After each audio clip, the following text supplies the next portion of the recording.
Député Pascal Popelin. Merci, Monsieur le Président. Comme tous les collègues qui se sont déjà exprimés, je me réjouis du dépôt de cette proposition de résolution.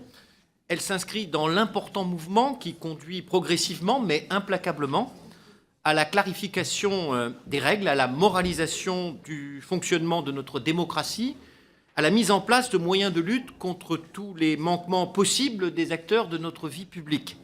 Et Sergio Coronado vient de rappeler l'œuvre considérable en ce sens réalisée au cours de cette législature depuis son début.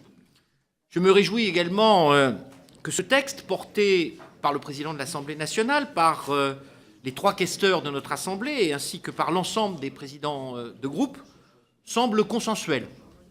Cela tranche heureusement avec la loi du 11 octobre 2013 relative à la transparence de la vie publique, sur le vote de laquelle majorité et opposition ne s'étaient pas retrouvées. Et puisque, malheureusement, l'actualité récente nous a ramenés à ce texte, je veux réaffirmer toute ma fierté de l'avoir voté. Il démontre son efficacité et son utilité, même si c'est au prix de moments difficiles, pour nous tous, et pas seulement pour les quelques-uns qui ont eu ou auront à rendre des comptes. Il en va, de mon point de vue, de l'avenir, de la crédibilité de notre démocratie. Je me réjouis enfin que cette proposition de résolution simple, qui vise à modifier l'article 20 du règlement de notre Assemblée pour rendre obligatoire la forme associative des groupes politiques, s'inspire des modalités de fonctionnement que les différents groupes socialistes qui se sont succédés au cours de différentes législatures ont fait le choix de s'appliquer depuis plus de 20 années, c'est-à-dire depuis que les règles relatives au financement des partis et groupements politiques ont commencé à être édictées.